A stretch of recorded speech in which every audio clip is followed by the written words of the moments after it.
ladies and gentlemen.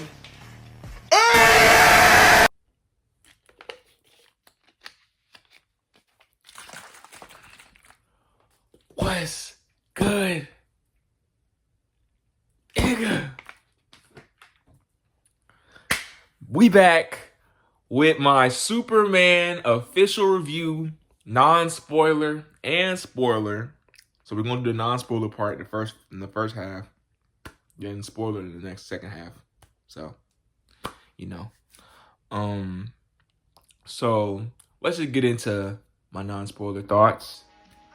I mean, this movie is great. Like, honestly, I feel like this movie is it's really good. Like, if I would say if you're a Superman fan, and by which I mean Superman fan, I mean, have you at least read the comics, seen some of the shows, Superman animated series, Smallville, freaking Superman and Lois. Like, if you've seen any of those shows, you will love this movie from a Superman fan perspective.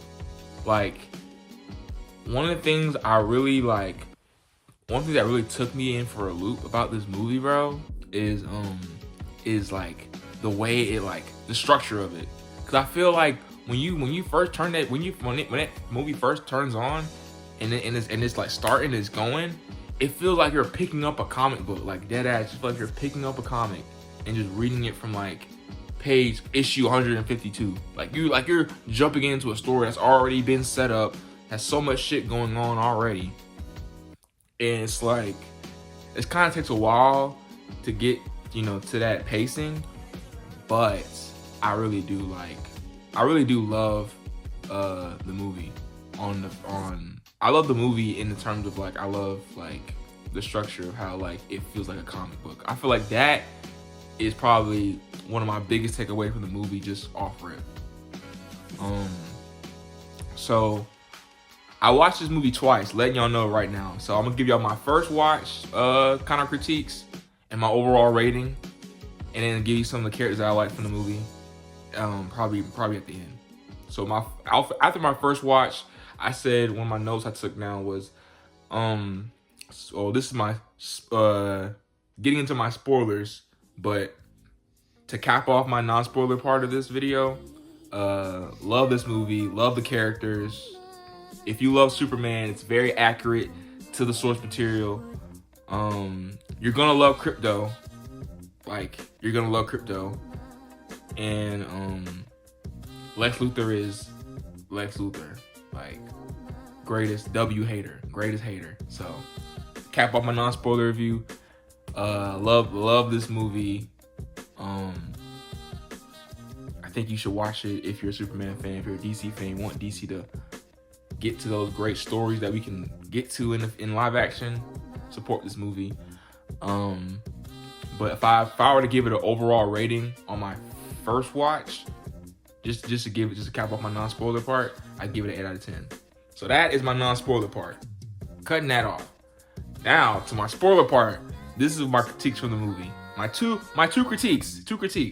Because on one hand, I appreciate the comic book pacing when you're kind of well adjusted to it. But I'm not going to lie, that first act of the movie, it took a while to get adjusted to it. Everything felt so fast.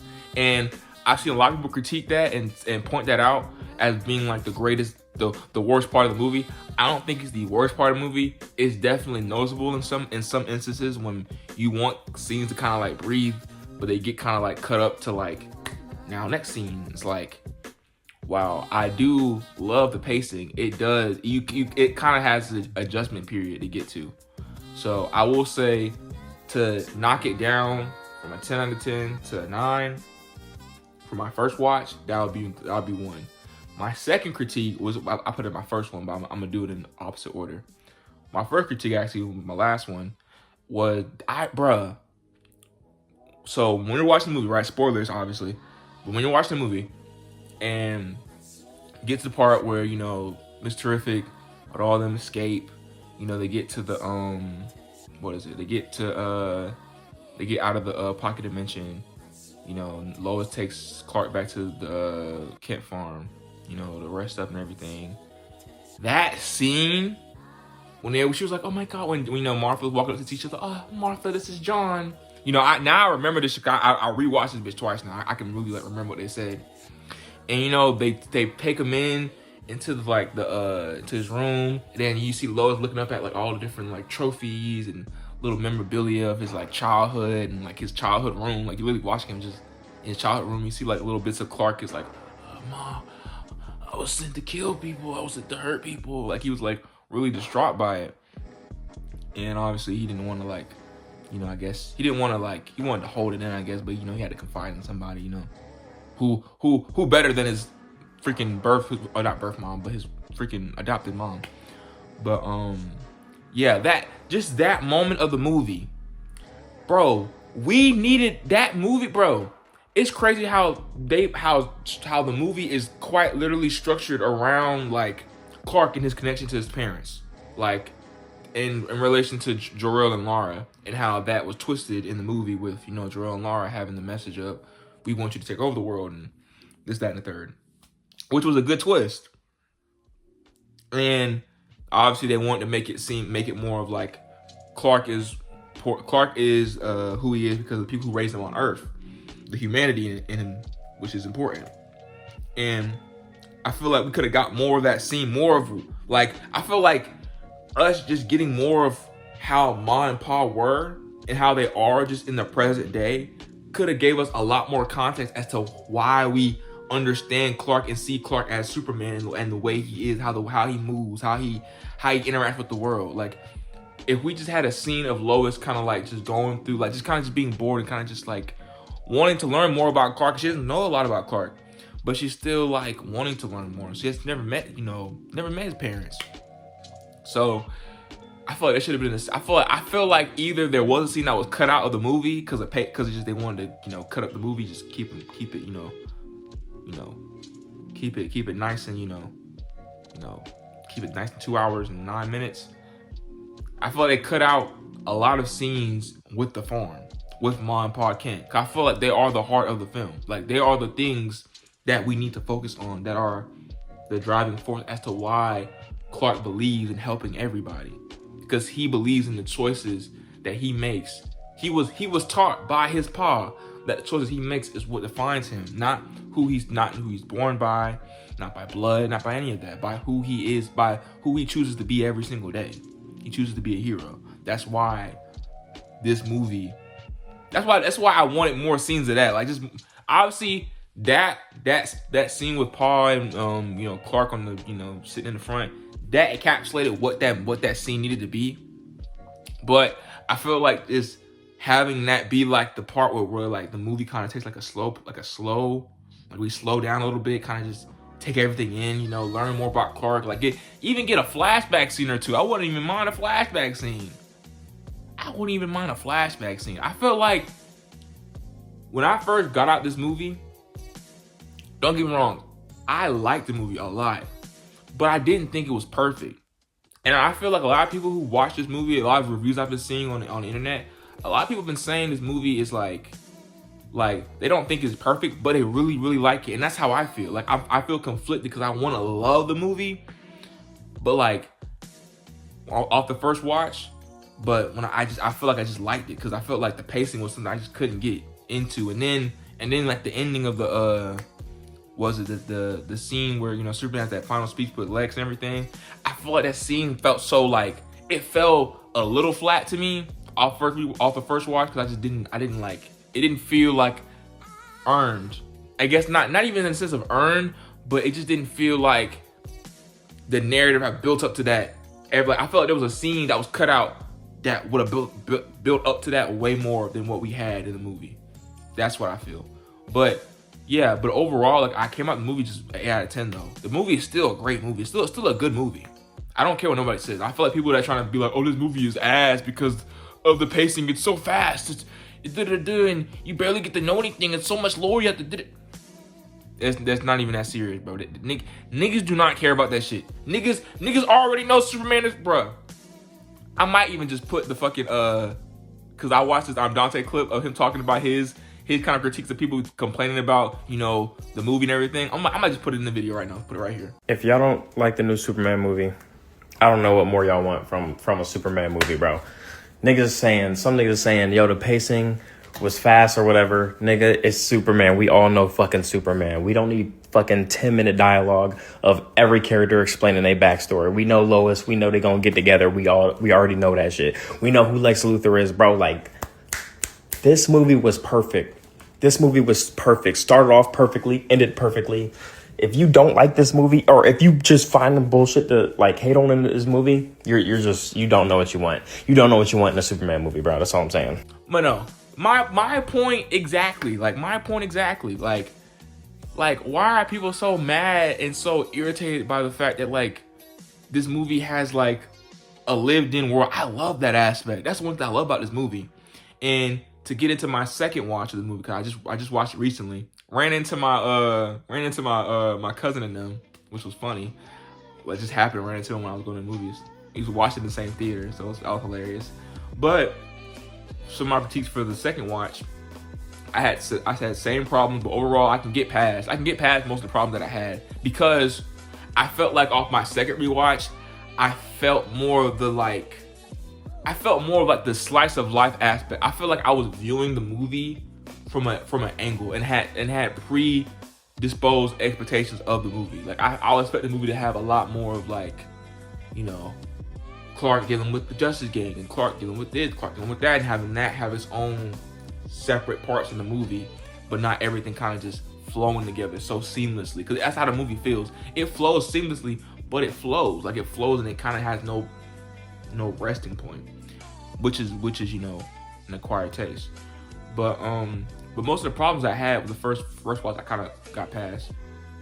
And off the second watch, I'm not even gonna lie, the final speech actually worked for me, because I felt like once I kind of like rewatched the scene with Lois and Clark at the beginning when they had the whole, you know, interview and shit like that, with that, and you combined, I feel like when you combine the context of everything you've seen Clark do, I feel like that is how the final speech works for me. I feel like it's what you see him do, like the actions, which is kind of weird to kind of like come to the conclusion of that, because it's like it kind of sounds obvious, but it's like I think that's pretty much what they're trying to tell you throughout the movie. It's like you see him hurt, you see him feel things, you see him have emotions, you see him go through all these emotions, you see him quite literally display he's probably one of the most human motherfuckers on this fucking planet. But you see Lex is kind of, all he sees is alien, because that's what he knows. He knows that he's not from this planet. That's all he'll ever see. So I love that off my second rewatch, I caught that more. I caught like the narrative they were trying to push more. Like, I feel like I probably should have caught that in my first watch, but I was just so excited just to watch the movie and just get immersed in the world. But second rewatch, I could finally take in like the real message of the movie and kind of just take in like, okay, the slice of life of Clark, even though the little bits we got of Clark, you know. And that's one thing I wanted to say on my first one. I wanted more of Clark. I really did want more of Clark. Just more of the Daily Planet shit. But yeah, but I feel like the bits and pieces we get of Clark and Superman and all this stuff throughout the movie, I feel like that is what makes the final speech work and makes it like, I am human and it's my greatest strength, because I don't have the necessity to act like I don't need people. I'm not afraid to ask for help sometimes, like, and that's real. But I'll get to my fourth one, then I'll get to my third one. I'm gonna do it in reverse order again. But hands down, second rewatch, great rewatchability, bro. And that's probably, and I think that's kind of the reason why James Gunn cut the movie the way he did. Just off of the fact that when the movie plays, you kind of like the movie goes by so fast, but that gives you more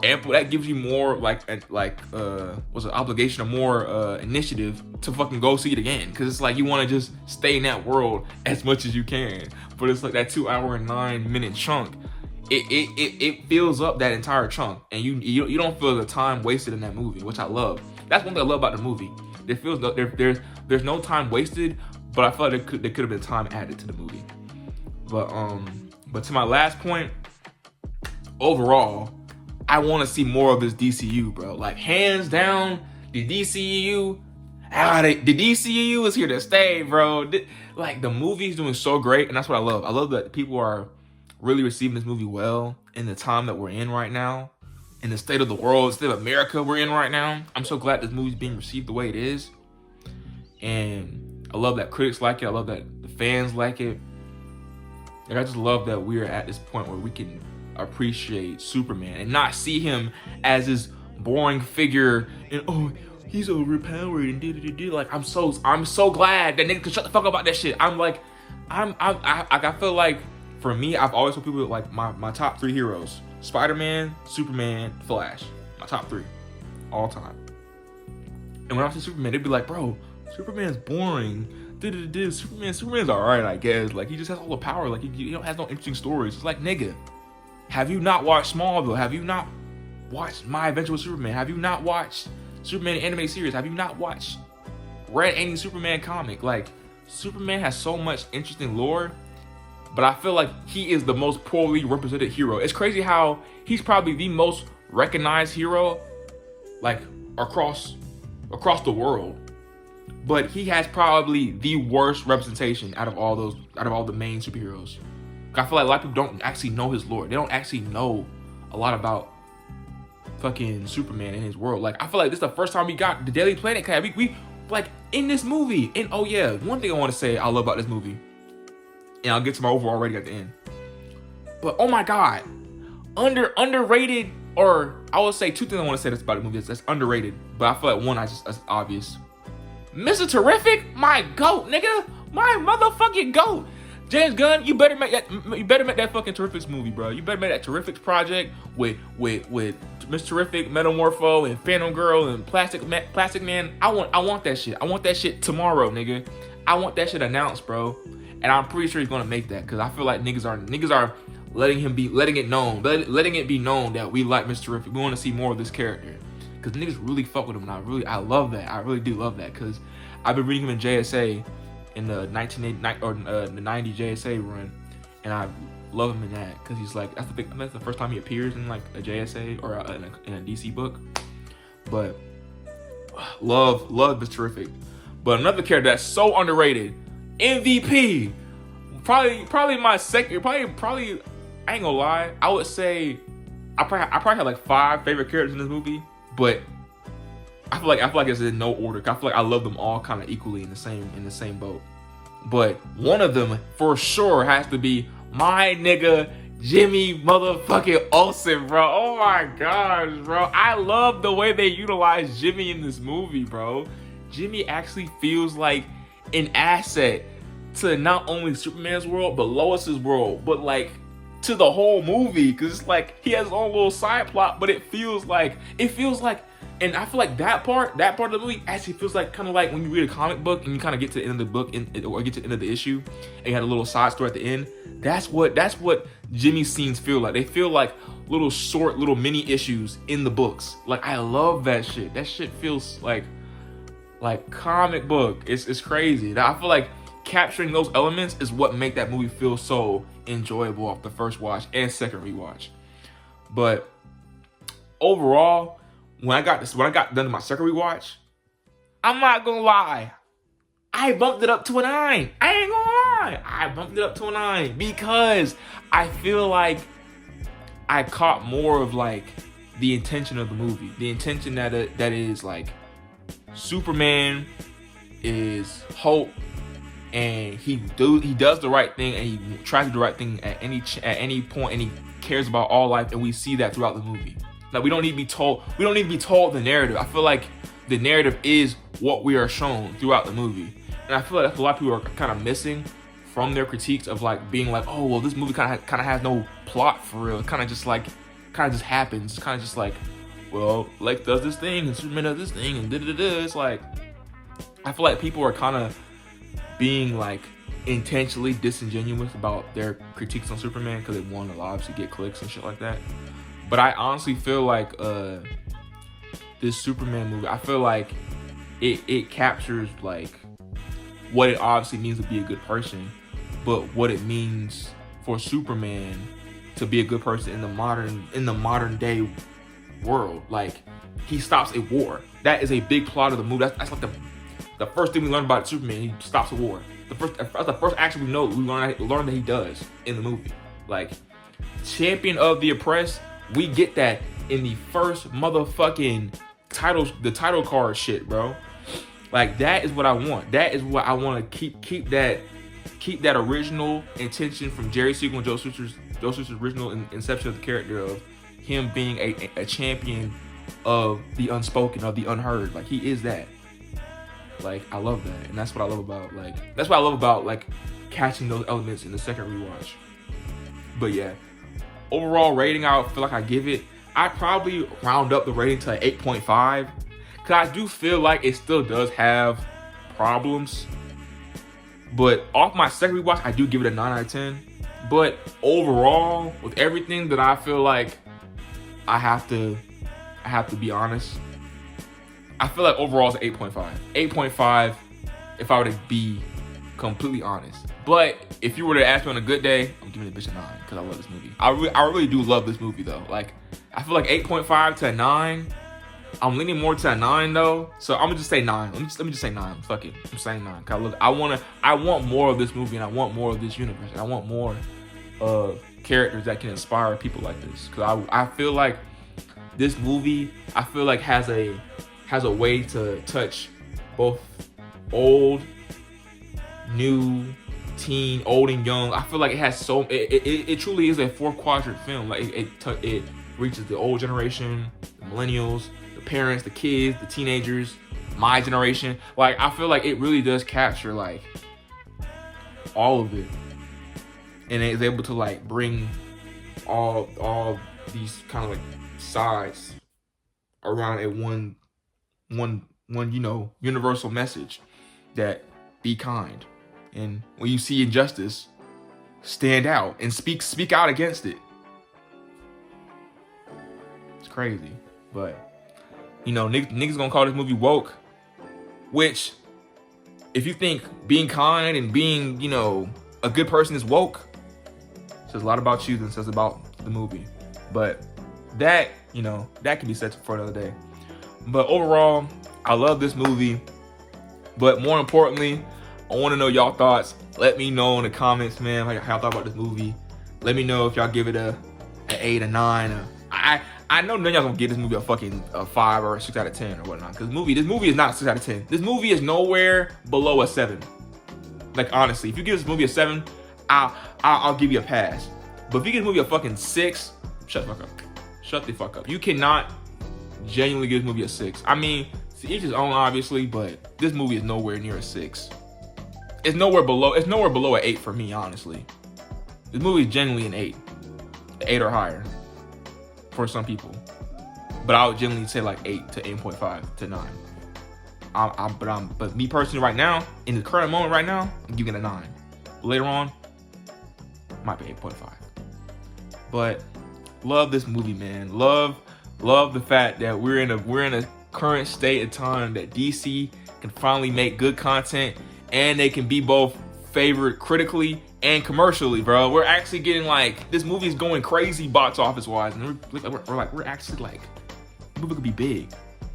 So I'm excited, man. Excited for DCU, man. Excited for Supergirl. That's what I want to talk about for sure. Supergirl in this movie, bro. What? Oh my god. Supergirl Woman Tomorrow, or Supergirl movie, I'm excited for sure after this movie. Like, they set that shit up so perfectly.